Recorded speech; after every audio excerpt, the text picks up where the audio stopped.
আমাদের ওই পার্টটা একটু বাকি ছিল, পরিমাপ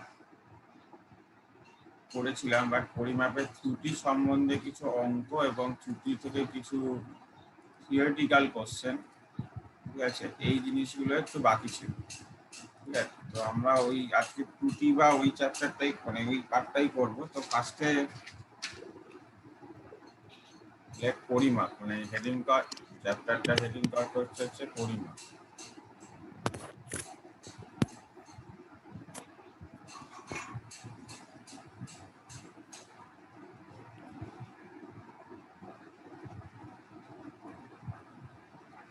পরিমাপের মধ্যে প্রথম যে জিনিসটা জানতে হবে আমাদের, ত্রুটি ক্যালকুলেশনের জন্য জানতে হবে, তাকে হচ্ছে লঘিষ্ঠ ধ্রুবক কাকে বলে। হেডিং কার্ড লঘিষ্ঠ ধ্রুবক। লঘিষ্ঠ ধ্রুবক দেখ বলছে যে যে যন্ত্রপাতি দ্বারা আমরা কোনো ভৌত রাশি পরিমাপ করি, মানে ধর মিটার স্কেলের সাহায্যে আমরা দৈর্ঘ্য পরিমাপ করি, স্টপ ওয়াচের সাহায্যে আমরা সময় পরিমাপ করি, এই যে কোনো যন্ত্রের সাহায্যে যখন আমরা কোনো ভৌত রাশি পরিমাপ করি, সেই ক্ষেত্রে যে ক্ষুদ্রতম পরিমাণ যা ওই যন্ত্রের সাহায্যে পরিমাপ করা সম্ভব, তাকে ওই যন্ত্রের লঘিষ্ঠ ধ্রুবক বলে। মানে একটা উদাহরণ বলি তোকে, তাহলে তোরা বুঝতে পারবি। একটা মিটার স্কেলে যদি তুই খেয়াল করিস, বা তোরাও যে সেন্টিমিটার স্কেল ইউজ করিস সেটাতেও যদি তুই খেয়াল করিস, যে 0 থেকে 1-এর মধ্যে কটা ঘর আছে? 10খানা ঘর আছে, তাই তো? তার মানে যে কোনো দুটো ঘরের মধ্যে ডিস্টেন্স কত? 1/10, মানে 0.1 সেন্টিমিটার। তার মানে ওই যে সেন্টিমিটার স্কেল তুই ইউজ করছিস, ওই সেন্টিমিটার স্কেলের সাহায্যে কি বলতো সব থেকে, আচ্ছা আমার কথা শোনা যাচ্ছে না? হ্যালো, হ্যাঁ স্যার, এবার শোনা শুনতে পাচ্ছি যাচ্ছে। স্যার। হ্যাঁ স্যার, শোনা যাচ্ছে। সব থেকে দেখ ছোট কত মাপা যায় বল? 0.1 সেন্টিমিটার মাপা যায়। মানে যে কোনো দুটো দাগের মধ্যে দূরত্ব, ওটা আমি সব থেকে মানে দূরত্ব কম মাপতে পারবো। মানে ওর থেকে কম, মানে আমি যদি একটা সেন্টিমিটার স্কেল ইউজ করি, সেন্টিমিটার স্কেলের সাহায্যে কিন্তু আমরা 0.1 সেন্টিমিটারের নিচে কোনো দৈর্ঘ্য মাপতে পারবো না। ঠিক আছে, যখনই কোনো যন্ত্রপাতি আমরা ইউজ করব, যে কোনো মেজারিং যন্ত্র, সেই মেজারিং যন্ত্রের সাহায্যে তার যে লঘিষ্ঠ ধ্রুবক আছে তার থেকে কম দৈর্ঘ্য বা কম কিছু মাপা সম্ভব নয়। তো যদি আমরা আজকে সেন্টিমিটার বা মিটার স্কেল, মানে সাধারণ যে স্কেল আমরা বলি, সেটা আমরা যদি ইউজ করি, সেখানে সব থেকে কম ছোট মাপা যাবে হচ্ছে 0.1 সেন্টিমিটার। সিমিলারলি আমরা যদি একটা স্টপ ওয়াচ ইউজ করি, স্টপ ওয়াচে সব থেকে কম মাপা যাবে দেখ 1 সেকেন্ড। মানে আমাদের ঘড়ির, আমাদের যে হাতে আমরা হাত ঘড়িতে পড়ি, স্টপ ওয়াচে 1 সেকেন্ড না, স্টপ ওয়াচ আরো হবে, বেশি হবে, মানে কম হবে, মিলি সেকেন্ড অব্দি মাপা যায়, 1 মিলি সেকেন্ড। কিন্তু হাত ঘড়ির লঘিষ্ঠ ধ্রুবক হচ্ছে 1 সেকেন্ড। মানে এটাই হচ্ছে লঘিষ্ঠ ধ্রুবক, এবং এটা আমি বারবার বলছি কেন, এরপর আমরা ভার্নিয়ার স্কেল বলে একটা স্কেল করবো, যেখানে লঘিষ্ঠ ধ্রুবকের একটা অ্যাপ্লিকেশন আছে। তাহলে আগে এটা লেখ, কোনো যন্ত্রের সাহায্যে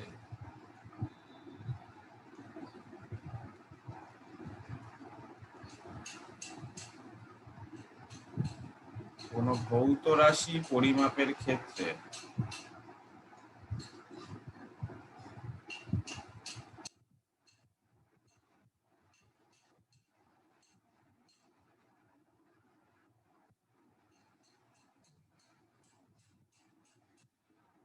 যে পরিমাণ ক্ষুদ্রতম পরিমাণ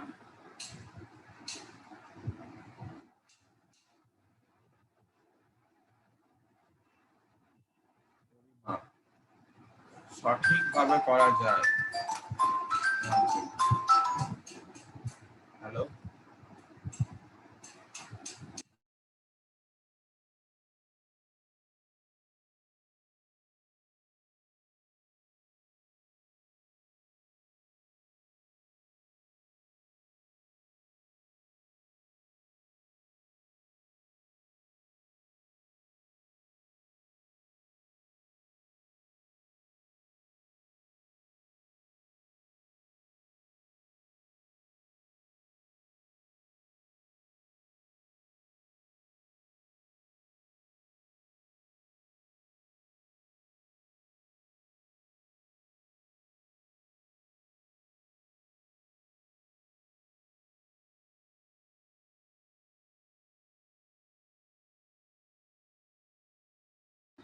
আমি তো মিশনে পড়াই, তো ওই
আচ্ছা, এটাই হচ্ছে আমাদের লঘিষ্ঠ ধ্রুবক। তো আমরা সাধারণ স্কেলের ক্ষেত্রে লঘিষ্ঠ মানে তুই এইভাবে ভেবে নিতে পারিস, লঘিষ্ঠ ধ্রুবক হচ্ছে কোনো যন্ত্রের সাহায্যে সর্বনিম্ন যে দৈর্ঘ্যটা মাপা যায়, ঠিক আছে?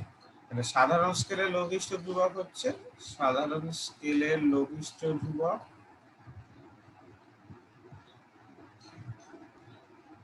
0.1 সেন্টিমিটার অথবা 1 মিলিমিটার, যে যেটা বলতে চায়।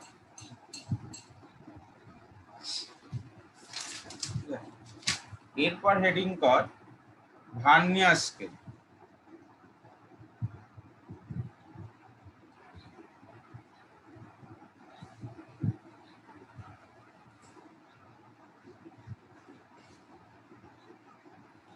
এটা তো এতক্ষণে লেখা হয়ে যাবে।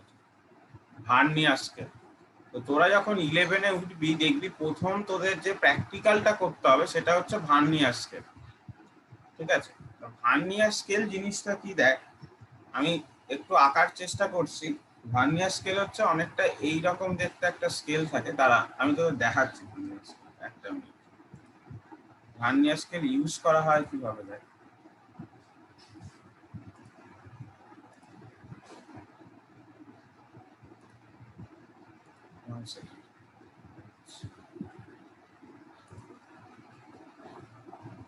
দুটো জিনিস দেখাবো, একটা ভার্নিয়ার স্কেল, একটা হচ্ছে স্ক্রু গজ। ওই আমার একটা মেজারিং টুলস, মানে ফিজিক্সের যে কোনো মেজারমেন্ট এই দুটো ইয়ের উপর করা হয়। ভার্নিয়ার স্কেল দিয়ে দৈর্ঘ্য মাপা যায়, আর স্ক্রু গজ যে কথাটা বলছি, স্ক্রু গজও পড়াবো আজকে। স্ক্রু গজ দিয়ে তোর ব্যাসার্ধ মাপা যায়, ব্যাসার্ধ। এটা এই ছবিটা যদি তোরা দেখতে পাচ্ছিস, ছবিটা দেখা যাচ্ছে বড় করে?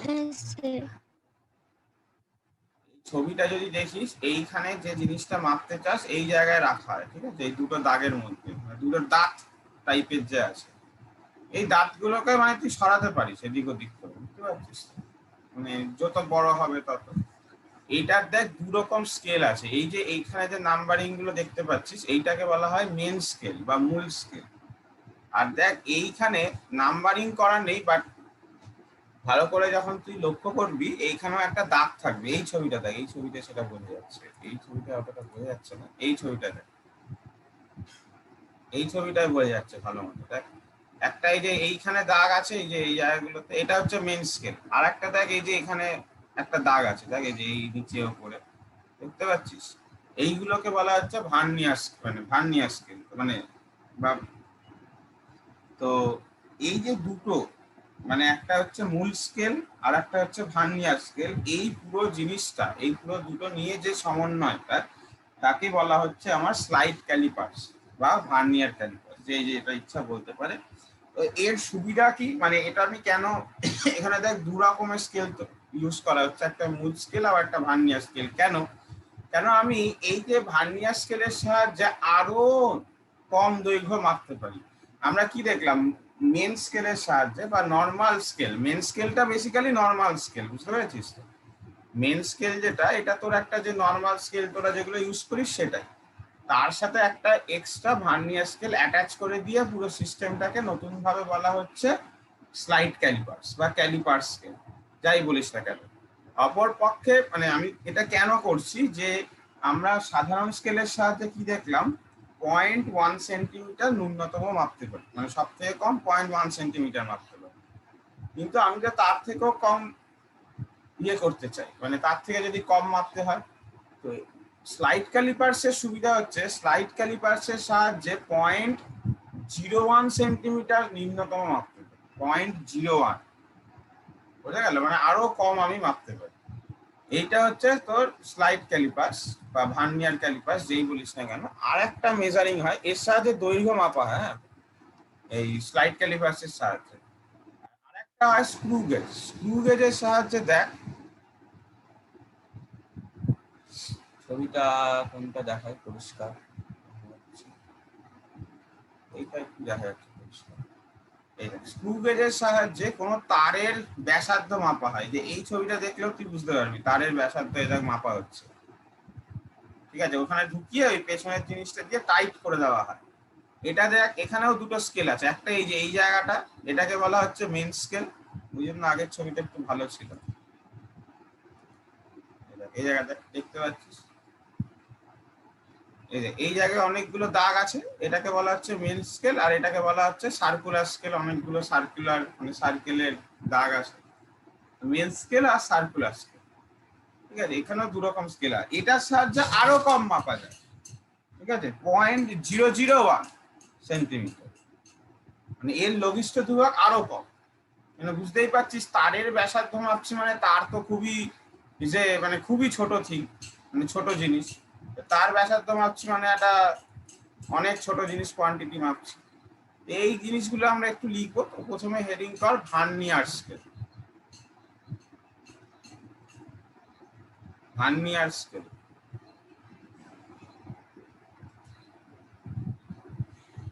হলে একটি বড় মূল স্কেল এবং একটি ছোট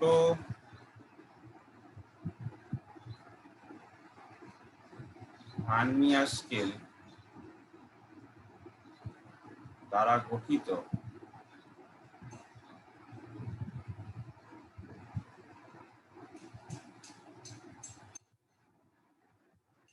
সংস্থা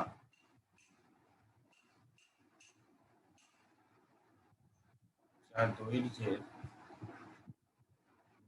নির্ভুল ও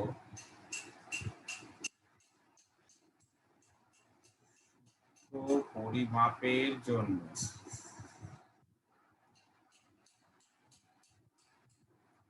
ব্যবহৃত হয়।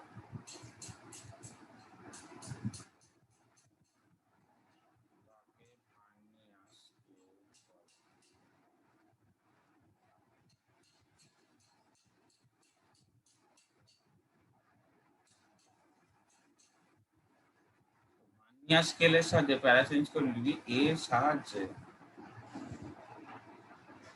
0.01 সেন্টিমিটার ন্যূনতম পরিমাপ সম্ভব।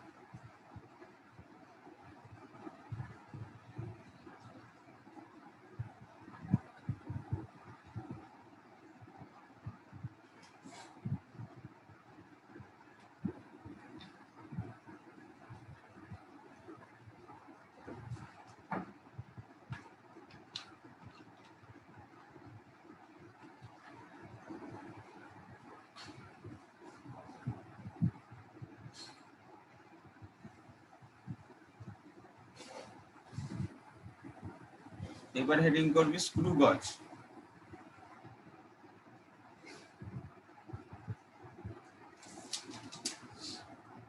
স্ক্রু গেজ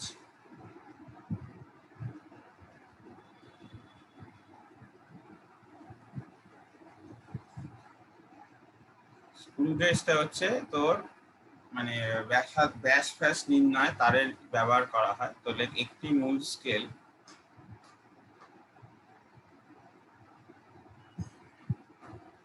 এবং একটি বৃত্তাকার স্কেল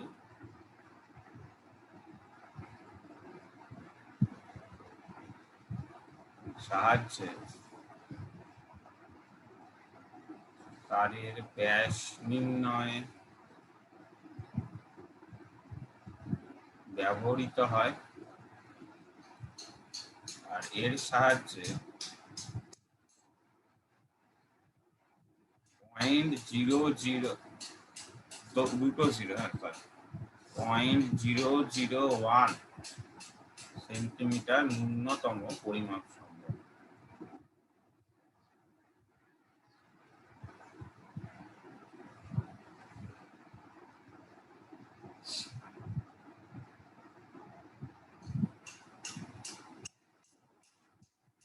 আচ্ছা, মেট্রো নাম বলে কিছু জিনিস আমি পড়েছিলাম।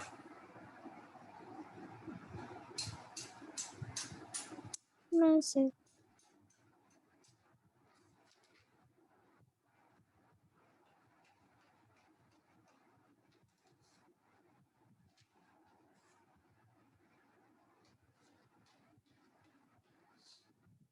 নেক্সট হেডিং কর মেট্রো নাম।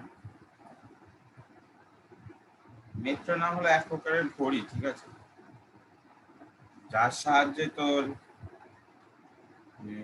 সময়ের সূক্ষ্ম আর নির্ভুল পরিমাপ করা সম্ভব। মানে যখন উপগ্রহ মানে স্যাটেলাইট ছোড়া হয়, স্যাটেলাইটে উৎক্ষেপণ কাল যেটা বলতে পারি, তখন এই প্রকারের ঘড়ি ব্যবহৃত হয় বেসিক্যালি।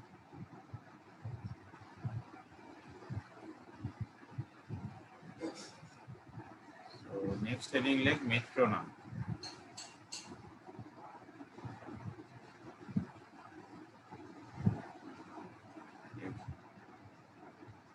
এটি হলো এক প্রকারের ঘড়ি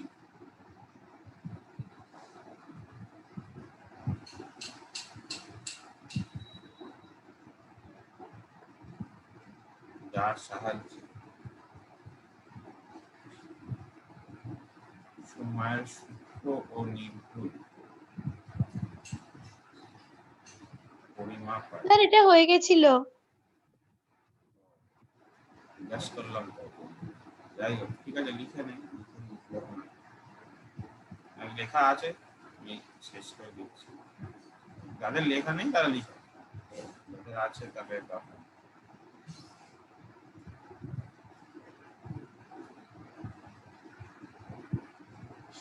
আচ্ছা, তুলা যন্ত্রের সাহায্যে সর্বোচ্চ কত ভর মাপা যায়? এই শর্ট কোশ্চেন গুলো আসবে, ঠিক আছে, লিখে রাখ। তুলা যন্ত্রের সাহায্যে সর্বোচ্চ মানে সাধারণ তুলা যন্ত্র, ঠিক আছে, 211.11 গ্রাম ভর মাপা সম্ভব।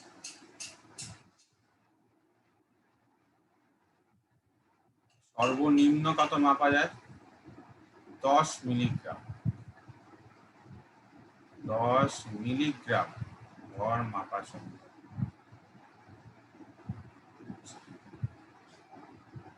তুলা যন্ত্রের পাটাতনকে কিসের সাহায্যে অনুভূমিক রাখা হয়? লেভেলিং স্ক্রুয়ের সাহায্যে।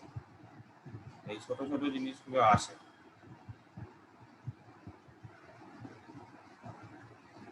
তুলা যন্ত্রের পাটাতনকে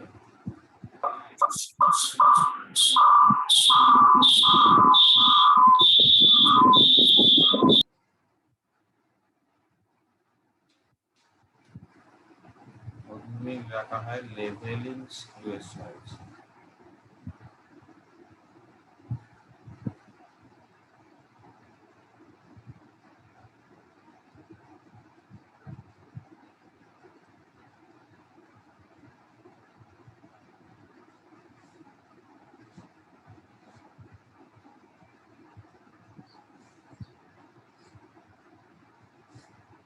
আচ্ছা, সিমিলারলি তুলা যন্ত্রের স্তম্ভটা উলম্ব আছে কিনা সেটা বোঝানো হয় ওলন দড়ির সাহায্যে।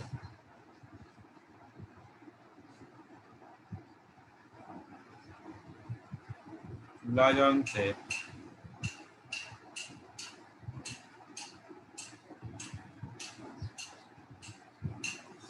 স্তম্ভ উলম্ব আছে কিনা তা ওলন দড়ির সাহায্যে আর হচ্ছে দেখো রাইডার বলে আর একটা জিনিস হয় তুলা যন্ত্রে। আমরা যদি খুব কম ভর কিছু মাপতে যাই তুলা যন্ত্রের সাহায্যে, মানে 10 মিলিগ্রামেরও যদি আমরা কম কিছু ভরের পরিমাপ করতে চাই, তাহলে তুলা যন্ত্রের ওপর যে জিনিসটাকে, যে এক্সট্রা একটা বস্তুকে বোঝানো মানে বসানো হয় তাকে রাইডার বলে। তুলা যন্ত্রের ওপর তুলা যন্ত্রের সাহায্যে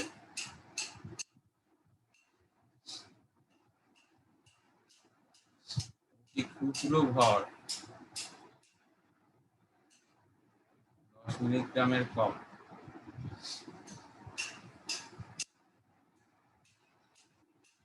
মাপের ক্ষেত্রে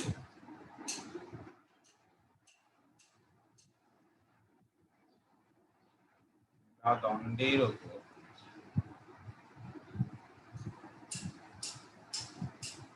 একটি নির্দিষ্ট স্থানে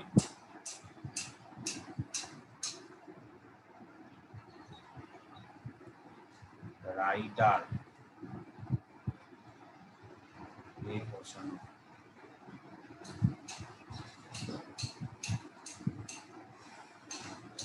যাই হোক, আচ্ছা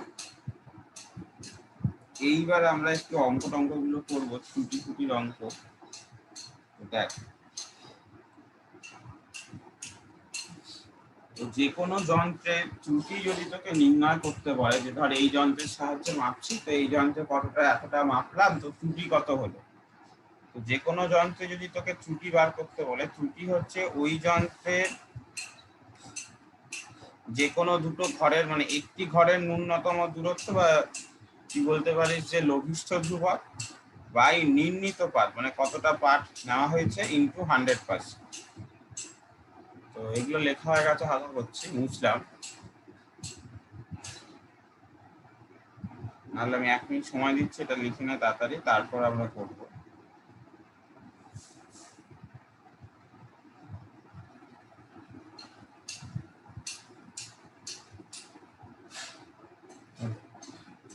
দেখ, তো এটা লেখ স্টার্ট দিয়ে, এটা দেখ ত্রুটি ইজ ইকুয়াল টু লঘিষ্ঠ ধ্রুবক বা নির্ণীত পাঠ ইন্টু 100%। একটা অঙ্ক করি, ফার্স্ট কোশ্চেন লেখ, যে কোনো ভার্নিয়ার স্কেলে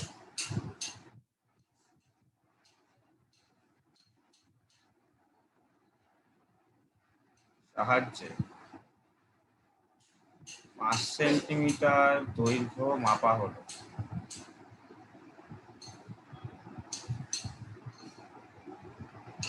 শতকরা ত্রুটি নির্ণয় করো। তো দেখ, জিনিসটা খুবই সোজা, অবভিয়াসলি ফর্মুলাটা অ্যাপ্লাই করবি, যে শতকরা ত্রুটি is equal to vernier scale, মানে তার লঘিষ্ঠ ধ্রুবক মানে কি, সব থেকে কম যেটা মাপা যায়। দেখ ভার্নিয়ার স্কেল লিখেছি আজকে, সব থেকে কম মাপা যায় 0.01 সেন্টিমিটার। 5 সেন্টিমিটার মাপছিলাম, 100% দিয়ে গুণ করবো, উত্তর হবে 0.2%। 0.2%।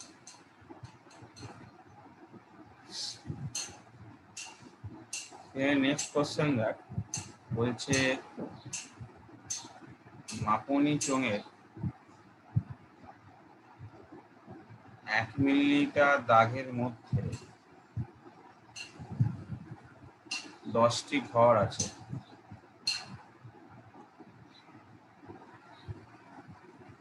এর সাহায্যে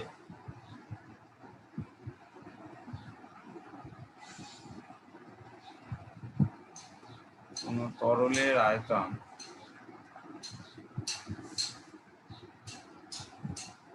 25 মিলিলিটার পাওয়া গেল।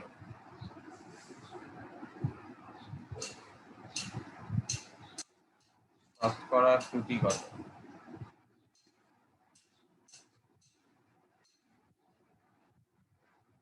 জিনিসটা দেখ, প্রথমত আমাকে তাহলে তার লঘিষ্ঠ ধ্রুবক বার করতে হবে। তো দেখ, বলাই আছে 1 মিলিমিটার এক মিলিলিটার দাগের মধ্যে 10খানা দাগ মানে দাগ আছে, তাহলে ক্ষুদ্রতম মানে এটা আনসার করছে, ক্ষুদ্রতম একটি ঘরের দৈর্ঘ্য সেটা কত, বা যাকে আমরা লঘিষ্ঠ ধ্রুবক বলতে পারি, এই লঘিষ্ঠ ধ্রুবকের মান কত, 1/10 মিলিলিটার মানে 0.1 মিলিলিটার। তাহলে তো এইবার তো ত্রুটি বার করা কোনো অসুবিধাই নেই, লঘিষ্ঠ ধ্রুবক পেয়ে গেছিস, এত মিলিলিটার বাই আয়তন ভেবেছি 25 মিলিলিটার ইন্টু 100 করবো, তাহলে 0.4% আছে।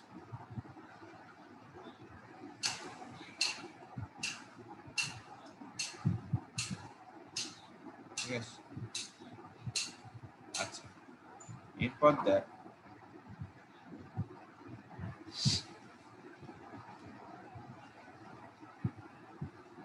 যদি আজকে 10টা ঘর না থেকে 5টা ঘর থাকতো তাহলে কি করতাম, লঘিষ্ঠ ধ্রুবক 1/5 বার করতাম মানে 0.2, তারপরে যা বলেছে সেরকম করে আমরা তুলে নিই।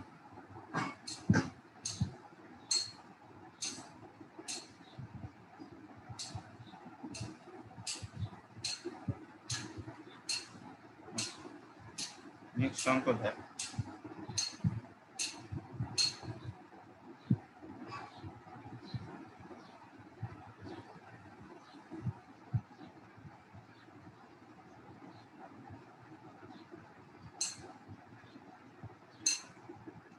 বলছে একটি ব্যাকটেরিয়ার আকার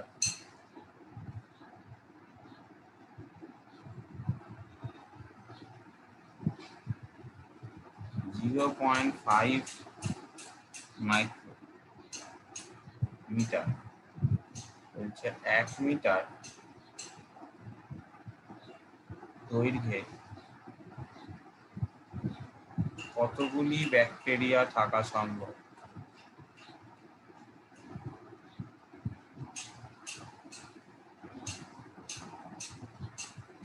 দেখ এক একটা ব্যাকটেরিয়ার সাইজ কত বলে দিয়েছে, 0.5 মাইক্রোমিটার। মাইক্রো মানে হচ্ছে মনে রাখবি বলেও ছিলাম 10⁻⁻⁶। তাহলে 1 মিটারে কতগুলো ব্যাকটেরিয়া আছে সেটা যদি বার করতে চাই, 1 মিটারে ইয়ে দিয়ে মানে একটা ব্যাকটেরিয়ার সাইজ দিয়ে ভাগ করব, ঠিক আছে, তাহলে এখানে এটা পাবো হচ্ছে ব্যাকটেরিয়ার সংখ্যা, ব্যাকটেরিয়ার সংখ্যা পাবো এটা, ঠিক আছে, তাহলে করলে কত হয়ে যাচ্ছে 2 × 10⁶, এতগুলো ব্যাকটেরিয়া থাকা সম্ভব।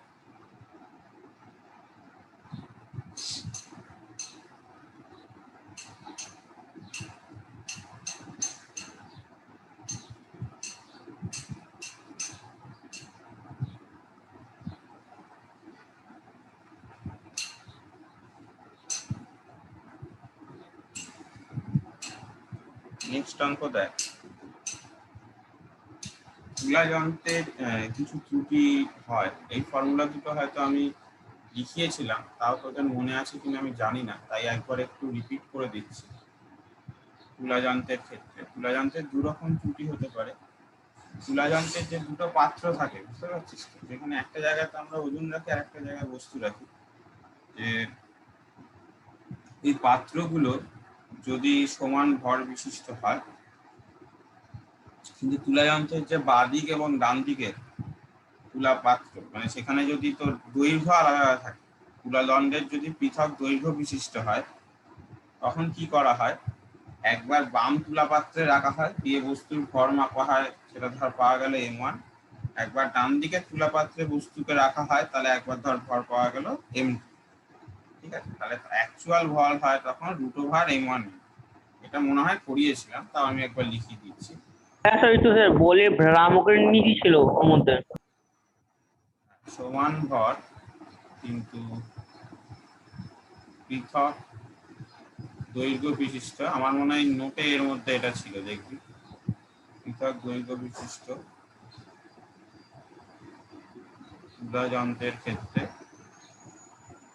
তোর প্রকৃত ভর কত হয়, কারণ আমরা অঙ্ক করবো এটার উপর, m = √m1 m2,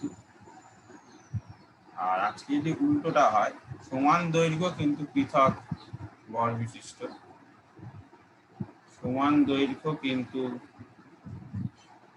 পৃথক ভর বিশিষ্ট,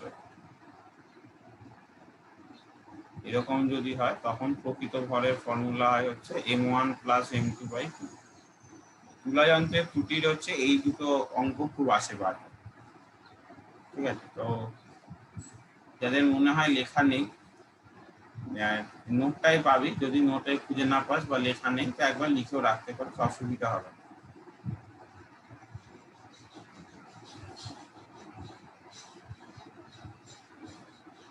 তো ফার্স্ট অঙ্ক দেখ,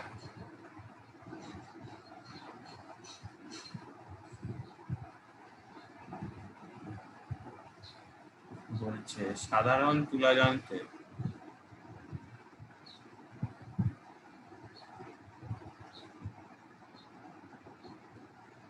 তুলাদণ্ডের দৈর্ঘ্য ভিন্ন কিন্তু তুলাপাত্রের ভর সমান।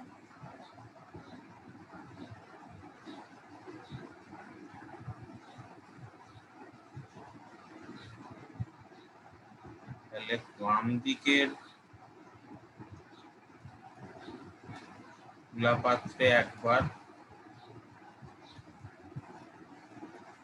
ও ডান দিকের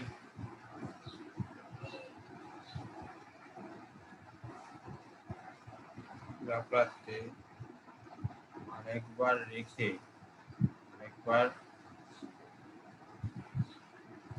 রাখলে ভর হয় 8 গ্রাম এবং 12.5 গ্রাম। প্রকৃত ভর কত? তো অবভিয়াসলি দেখতেই পাচ্ছিস এই ফর্মুলাটা অ্যাপ্লাই হবে। প্রকৃত ভর হচ্ছে √m1 ইন্টু m2। m1 8 বলে দিয়েছে, m2 12.5 বলে দিয়েছে, এটাকে গুণ করলে দেখবি 100 হবে, 10 গ্রাম হচ্ছে প্রকৃত ভর।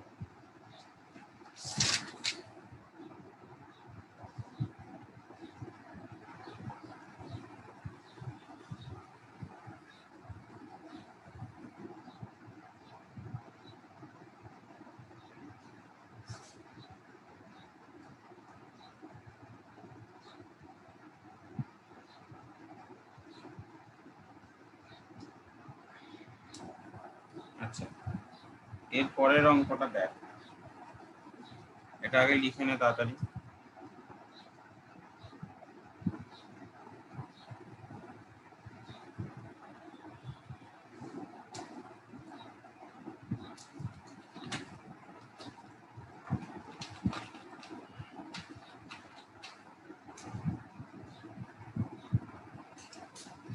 তুলা যন্ত্রেরই অঙ্ক, এর পরেরটাও।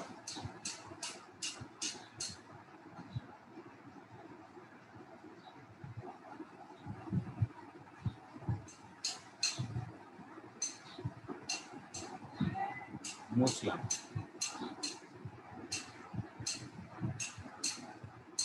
নেক্সট অঙ্ক কি বলেছে?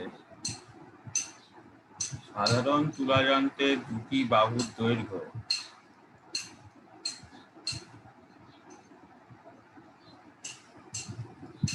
48 সেন্টিমিটার এবং 52 সেন্টিমিটার।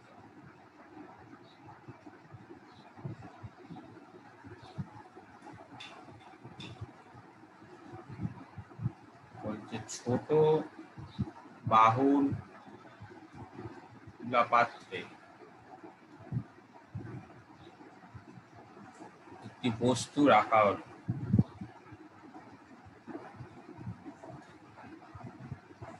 অন্য তুলা পাত্রে 96 গ্রাম বাটখারা চাপালে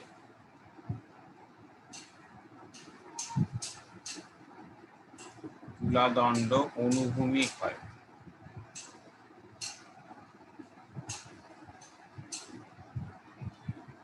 বস্তুর ভর নির্ণয় করো।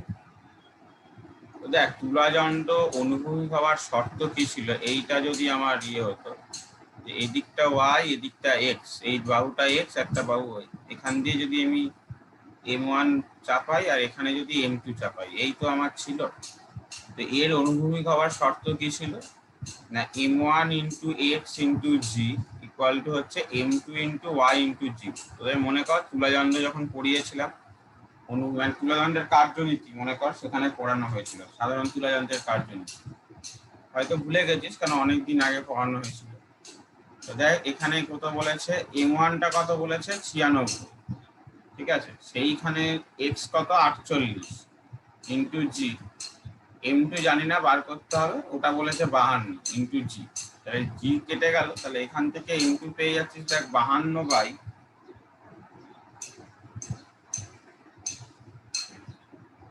সরি উল্টো করেছি, সরি সরি, এটা 52।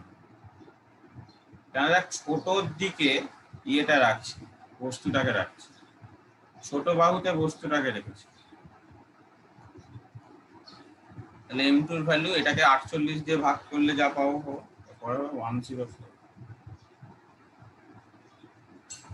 104 গ্রাম।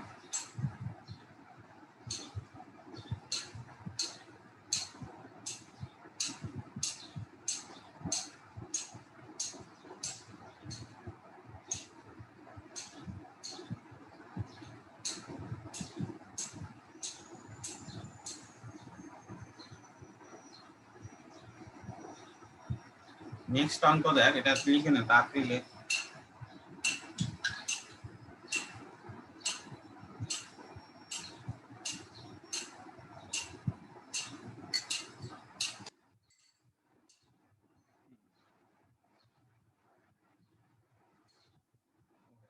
নেক্সট অঙ্ক দেখ, লেখা হয়েছিল তো সবার আগেরটা, না দেখাবো আর একবার? হয়ে গেছে।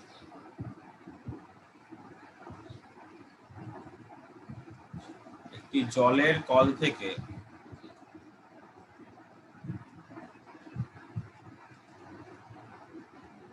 1 মিনিট 20 সেকেন্ডে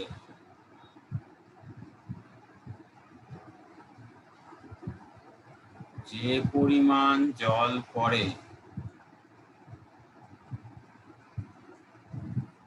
তার আয়তন 240 সিসি হলে জল প্রবাহের হার নির্ণয় করো। এটা তো খুবই সোজা অঙ্ক। বলেছে 1 সেকেন্ডে, মানে 1 সেকেন্ডে কত হবে এটাই বলে দিচ্ছে। 1 মিনিট 20 সেকেন্ড মানে সময়টা কত টোটাল, যদি তুই পুরোটাকে যদি তুই সেকেন্ডে নিয়ে চলে যাস, ঠিক আছে, তাহলে সময় বলা আছে 1 মিনিট 20 সেকেন্ড। তাহলে পুরোটা 1 মিনিট মানে 60, মানে পুরোটা নিয়ে গেলে 80 সেকেন্ড। তাহলে 80 সেকেন্ডে তোর কতটা জল পড়ছে, 240 সিসি বা সেন্টিমিটার কিউব যা। তাহলে 1 সেকেন্ডে কত, 240 বাই 80, তার মানে 3 সিসি পার সেকেন্ড। এইটা হচ্ছে জল পড়ার হার, ঠিক আছে।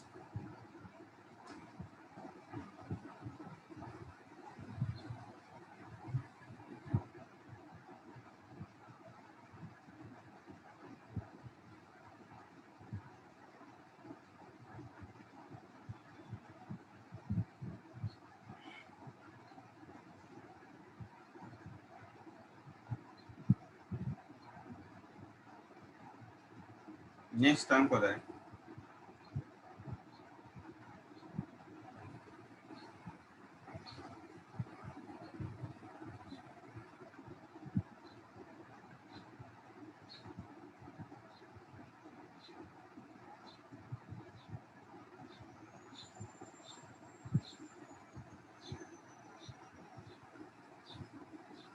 একটি বইয়ে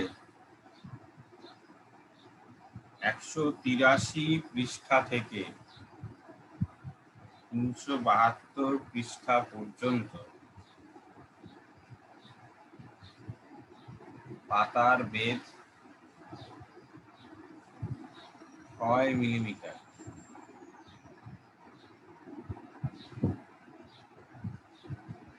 প্রত্যেকটি পাতার গড় বেগ নির্ণয় করো।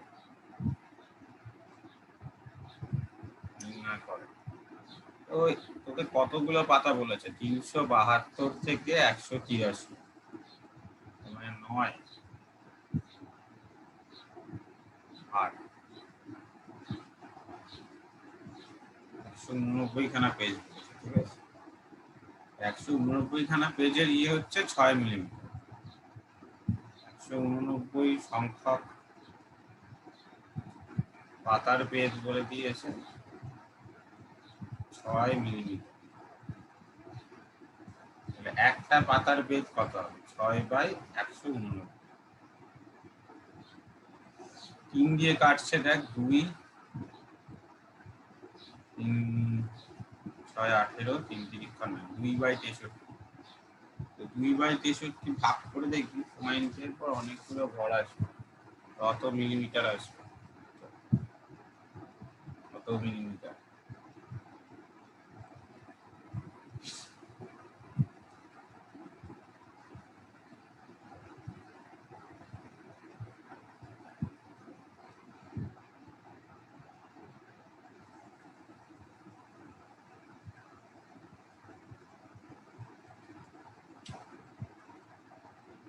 নেক্সট অঙ্ক দেখ, বলছে একটি সরু তার,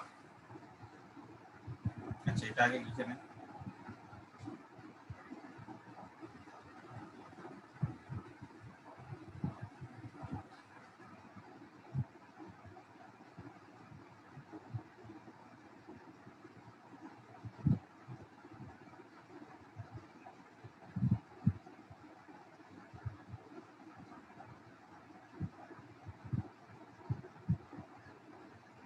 বলছে একটি সরু তার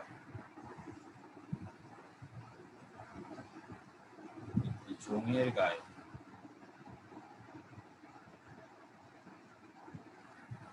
এমন ভাবে জড়ানো হলো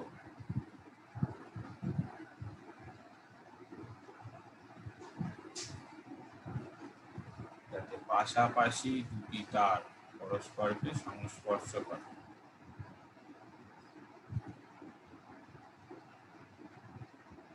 এরূপ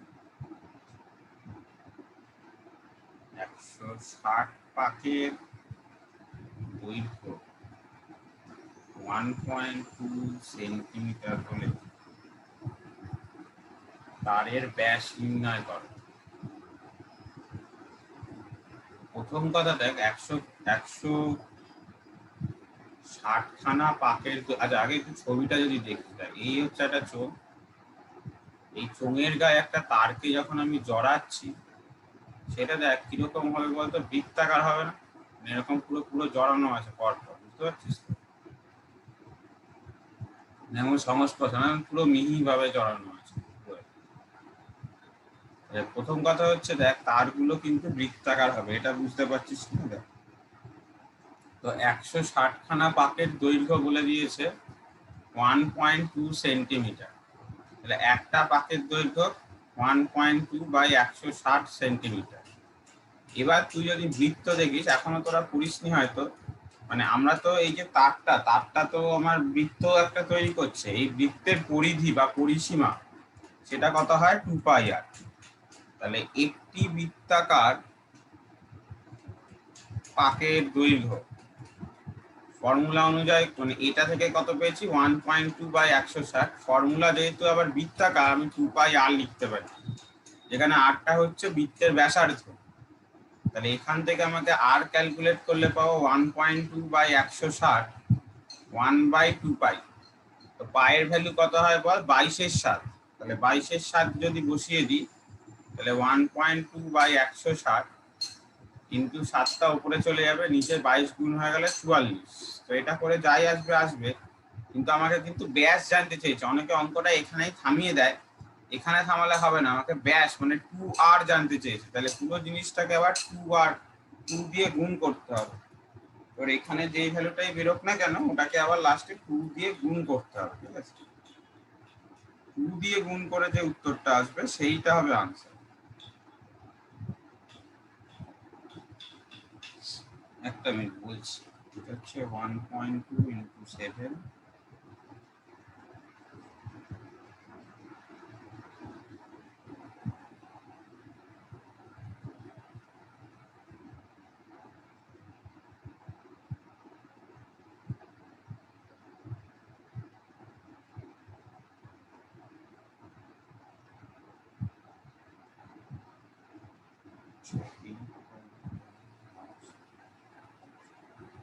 এখান থেকে আর এর ভ্যালুটা বেরোচ্ছে তাই এইরকম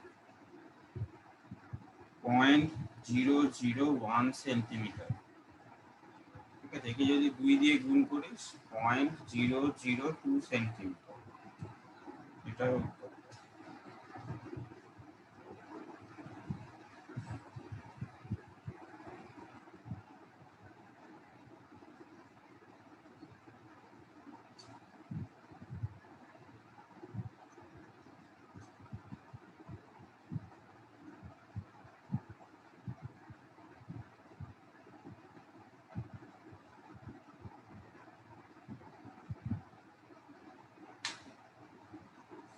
নেক্সট অঙ্ক লেখ।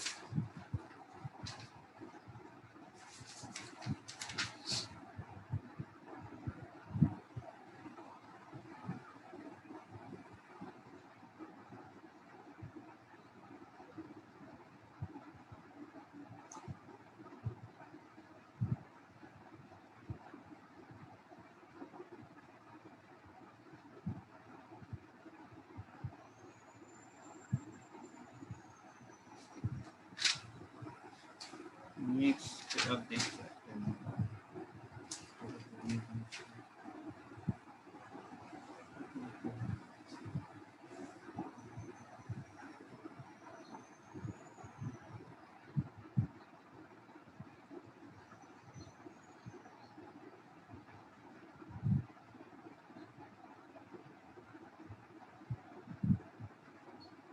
মোটামুটি অঙ্ক হয়ে গেছে। ঠিক আছে, পরিমাপ থেকে আর সেরকম অঙ্ক পারবি না এখন, দেখতে পাচ্ছি। ঠিক আছে, আর কোনো কোশ্চেন থাকলে বল। পরিমাপ থেকে কোনো কোশ্চেন থাকলে বল।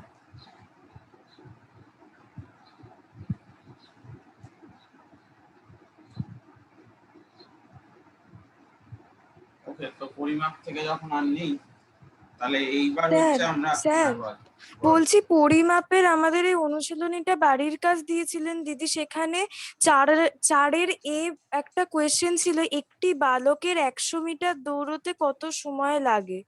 এটা বুঝতে পারছি না কি করে মা তুই। তার সাথে কিছু নেই। তারপরে বি নম্বরে আবার আছে, কোন চায়ের কাপে কত পরিমাণ চা আছে তুমি কিভাবে পরিমাপ করবে। এটা তো আয়তন মাপক চোঙের সাহায্যে চাটা আয়তন মাপক চোঙে। এটা কি করব? 100 মিটার মানে বালকটার কোনো ভেলোসিটি বা গতিবেগ কিছু বলা আছে? না গতিবেগটাই তো বলা নেই। বলছে 100 মিটার, একটি বালকের 100 মিটার দৌড়তে কত সময় লাগে। আর আগে পরে এই বালকের কিছুই বলা নেই, গতিবেগ নেই। না, এর আগে তো আলাদা একটা অঙ্ক। স্যার এটা কি স্টপ ক্লক দিয়ে করতে হবে? হ্যাঁ, স্টপ ওয়াচ দিয়ে করতে পারিস। যে ওই তোর মানে এরকম ভাবে লিখবি যে শুরু থেকে স্টপ ওয়াচ অন করা হলো, তাতে টি সময় লাগলো 100 মিটার যেতে। ব্যাস এটা স্টপ ওয়াচের সাহায্যেই করতে হবে, আর তো কোনো মানে প্রসেস আমি দেখছি না। মানে এটা কোনো অঙ্ক না, বুঝতে পেরেছিস তো? এটা তোকে কি কি কোথায় কোথায়, যেমন তুই যে চা কি করে মাপবে, এগুলো তোকে মানে কি কি মেজারিং ইনস্ট্রুমেন্ট ব্যবহার করতে হবে সেইগুলো জানতে হবে, আর কিছু না। ওটা স্টপ ওয়াচ লিখবি। আচ্ছা, তো নেক্সট দেখ, পরবর্তী যে বল গতির যে চ্যাপ্টারটা আছে, ঠিক আছে, বল গতির চ্যাপ্টার থেকে যেটা সবার ম্যাক্সিমাম অনেকেরই পরিমাপের একটা কোয়েশ্চেন আছে। বল বল। স্যার আমাদের দিদি একটা কোয়েশ্চেন দিয়েছিলেন যে কম্পাসের সাহায্যে একটি 5 সেমি ব্যাসার্ধের বৃত্ত আঁকো। সাধারণ স্কেল ও সুতো ব্যবহার করে এই বৃত্তের পরিধির দৈর্ঘ্য নির্ণয় করে। স্যার কি করব? আরে এটা লিখতে হবে, বৃত্ত আঁকার পর যে সুতোটা নিয়েছি সেই সুতোটাকে পরিধি বরাবর বসালাম। ঠিক আছে, এটা লিখবি। পরিধি বরাবর বসানো হলো, বসিয়ে নিয়ে সুতোর যে মানে যে যতটা বসালাম সেখানে সুতোর মধ্যে দাগ করা হলো। ঠিক আছে, মানে যখন আমার পরিধিটা কমপ্লিট হয়ে গেল তখন সুতোটা দাগ করলাম, দিয়ে তারপর কি করছি, একটা সাধারণ স্কেলে ওই সুতোটাকে টান টান করে বসাচ্ছি এবং ওই দাগ অবধি নির্ণয় করছি। ঠিক আছে, মানে দাগ অব্দি দেখছি যে সাধারণ স্কেল কতটা পার দিচ্ছে, সেটাই হচ্ছে ওর পরীক্ষা। বুঝতে পারলি? হ্যাঁ স্যার।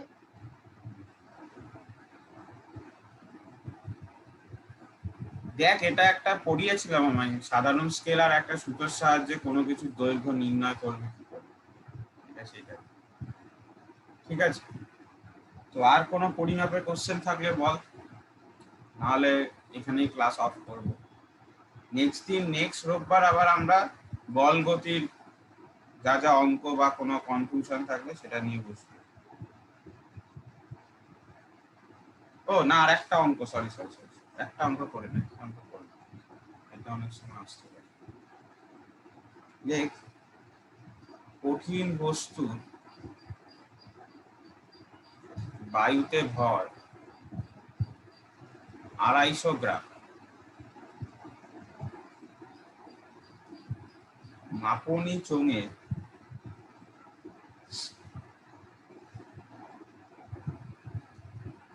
নিমজ্জিত করার পূর্বে ও পরে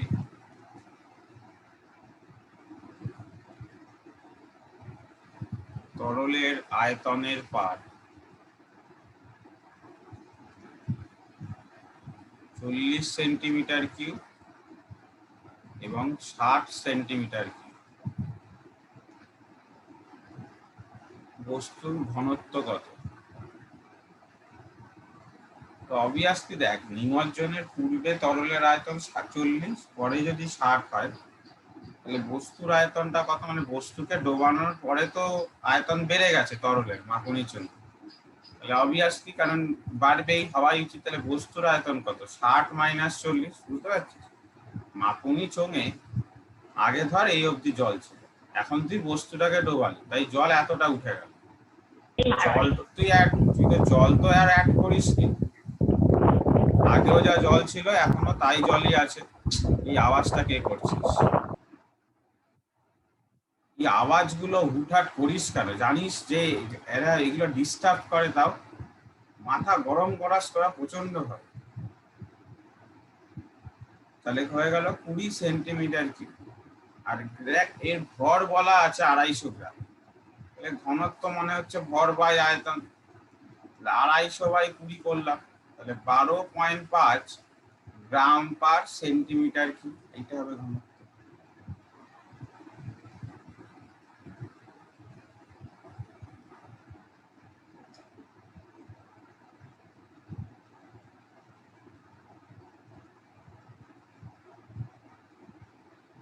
ঠিক আছে, তো